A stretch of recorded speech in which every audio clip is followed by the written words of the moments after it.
Hello friends, अगर आपके गुड़हल के पौधे पर फूल कम खिल रहे, कलियां कम आ रही है या फिर आपका गुड़हल का पौधा सूखा सूखा सा लग रहा है, उसकी कलियां आते ही नीचे झड़ जाती है, उससे जो व्हाइट वाले कीड़े होते हैं जिसे मिलीबग्स कहते हैं उसकी शिकायत है।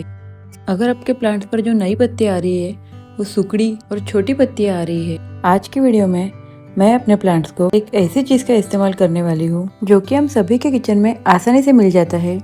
और दोस्तों, इस चीज का हम सही समय पर और सही तरीके से अगर इस्तेमाल करते हैं तो पौधे की इन सभी समस्याओं से छुटकारा पाया जा सकता है। तो ये क्या चीज है और इसका कैसे इस्तेमाल करना है, चलिए आगे देखते हैं इस वीडियो में। सबसे पहले शुरुआत करते हैं कि गुड़हल का पौधा लगाते कैसे है। अगर आप बिगिनर है तो आप डायरेक्टली प्लांट नर्सरी से खरीद के ला लीजिए या फिर आप इसे कटिंग से भी ग्रो कर सकते हैं। अगर आप इसकी स्टेम कट करके भी लगाते हैं तो गुड़हल का पौधा बहुत आसानी से लग जाता है। अभी मार्च का महीना चल रहा है और मैंने अभी कुछ कटिंग्स ग्रो की है, उसे छोटे छोटे लीव्स आना भी स्टार्ट हो गए। तो गुड़हल का पौधा लगाते वक्त ध्यान में रखिए इसका जो गमला है वो कम से कम 10 से 12 इंच या उससे बड़ा गमला होना चाहिए। आप 10 से 12 इंच ग्रो बैग का भी इस्तेमाल कर सकते हैं। एक्चुअली गुड़हल के देखे जाए तो पेड़ होते हैं, लेकिन आप इसे गमले में उगा सकते हो। ये ध्यान में रखिए कि इसका जो गमला है वो आपको थोड़ा बड़ा लेना है और इसका पॉटिंग मिक्सचर वेल ड्रेन नहीं होना चाहिए। आपको ऐसा पॉटिंग मिक्सचर प्रिपेयर करना है जिसमें मॉइस्चर बना रहे। मोस्टली जो भी फ्लावरिंग प्लांट होते हैं उसे धूप की ज़रूरत होती है, तो आप इसे ऐसी जगह पे रखिए जहाँ पे एटलीस्ट 7 से 8 घंटे की धूप आती हो। पानी की अगर बात करें तो गुड़हल के पौधे को मिट्टी में हमेशा नमी बना के रखनी होती है। अगर आपके प्लांट को पानी की कमी हो तो इसकी जो कलियाँ होती है उसे पानी कम मिलने की वजह से गीली पड़ जाती है और नीचे गिर जाती है। गुड़हल के पौधे के रिलेटेड और एक बात ध्यान में रखिए कि आप इसकी मिट्टी की गुड़ाई बार बार नहीं करेंगे, क्योंकि आपने देखा होगा कि इसकी जो जड़ें हैं ऊपर के साइड में पूरी फैली हुई रहती है। अगर हम बार बार गुड़ाई करते हैं तो इसकी जड़ें डैमेज हो जाती है, जिसकी वजह से प्लांट थोड़ा सूख भी सकता है, जिसकी वजह से प्लांट की ग्रोथ भी रुक जाती है और उसके फ्लावरिंग पर भी असर पड़ता है। फ्लावरिंग प्लांट्स को डिफरेंट न्यूट्रिएंट्स की जरूरत होती है, तो हम कोई भी फ्लावरिंग प्लांट हो कोई एक फर्टिलाइजर का इस्तेमाल नहीं करेंगे।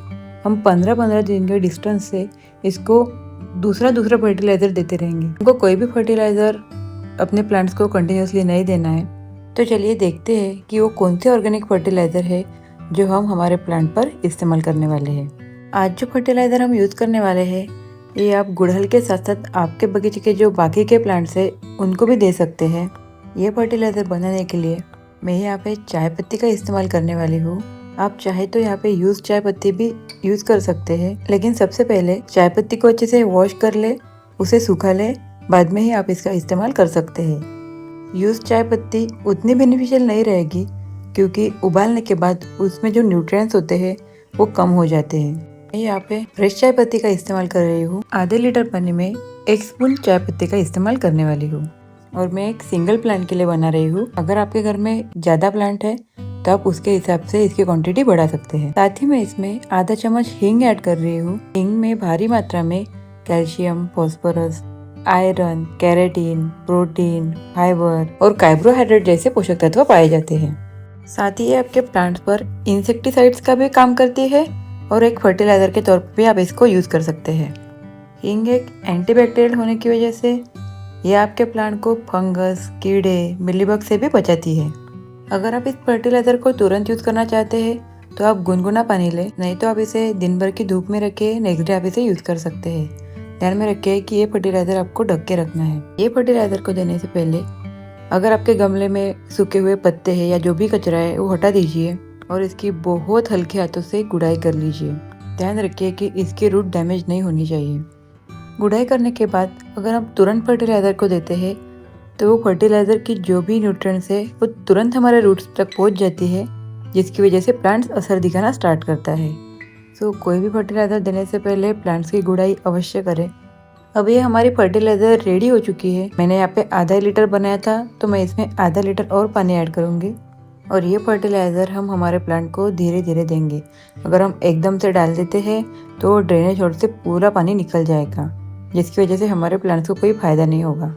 तो ध्यान में रखिए कि आपको ये फर्टिलाइज़र धीरे धीरे आपके प्लांट्स को देना है। तो इस बनी हुई फर्टिलाइज़र को डालने के बाद आपके प्लांट को ढेर सारे पोषक तत्व मिल जाएंगे, जिसकी वजह से आपका पौधा बहुत अच्छी तरीके से ग्रोथ करेगा और उस पर बहुत सारी फ्लावरिंग बहुत जल्दी होने लगेगी, क्योंकि इस फर्टिलाइजर में एनपीके है, दैट इज नाइट्रोजन, फॉस्फोरस और पोटेशियम, जो लिफी प्लांट और फ्लावरिंग प्लांट के लिए अच्छा होता है। हींग में पाए जाने वाले पोषक तत्वों की वजह से आपके प्लांट्स पर मिलीबग्स, कीड़े, फंगस आदि का खतरा भी नहीं रहेगा और आपका प्लांट्स हेल्दी रहेगा। ये हो गया हमारा एक फर्टिलाइजर। हम इस फर्टिलाइजर को एक बार देने के बाद नेक्स्ट 4-5 टन में तो इसका इस्तेमाल नहीं करेंगे। इसके बाद जो है ओनियन पिल फर्टिलाइजर इसके लिए यूज करेंगे। उसके और 15 दिन के बाद हम पोटैटो शेल फर्टिलाइजर भी यूज कर सकते हैं। कभी कभी इसे चावल का पानी डाल दीजिए। घर पे जो हम राइस बनाते हैं उसे पहले वॉश करते ही है, तो हो सके तो उसका पानी निकाल के रखिए, वो अपने प्लांट्स को डाल दीजिए। कभी कभी काऊ डंग लिक्विड फर्टिलाइजर का भी आप इस्तेमाल कर सकते हैं, जिसमें भारी मात्रा में नाइट्रोजन, फॉस्फोरस, पोटेशियम और कई सारे माइक्रोन्यूट्रिएंट्स है, जो आपकी सॉइल हेल्थ भी इम्प्रूव करता है और मिट्टी की उपजाऊ क्षमता भी बढ़ाता है। 1 चम्मच हल्दी को 1 लीटर पानी में घोल के वो फर्टिलाइजर आप दे दीजिए। वो भी एंटी फंगल होता है, एंटी बैक्टीरियल होता है, जो प्लांट की ग्रोथ को भी बूस्ट करता है और उसके रूट्स को भी हेल्दी रखता है। तो इसी तरह से आप ये सभी फर्टिलाइजर बारी बारी देते रहिए, ताकि आपका प्लांट हेल्दी भी रहे और बहुत अच्छा फ्लावरिंग भी करे। जब समर्स आते हैं और गर्मियाँ बहुत ज़्यादा बढ़ जाती है, तो ये प्लांट थोड़ा स्ट्रेस में चला जाता है, जिसकी वजह से थोड़ा फ्लावरिंग प्रोड्यूस कम करता है।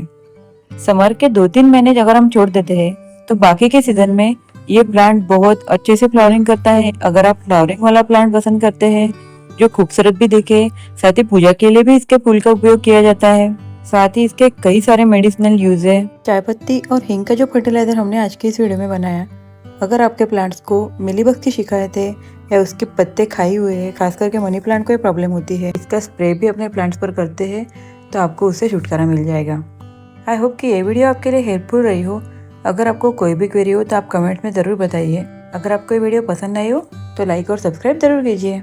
जल्दी मिलूंगी नई वीडियो के साथ, तब तक के लिए बाय बाय।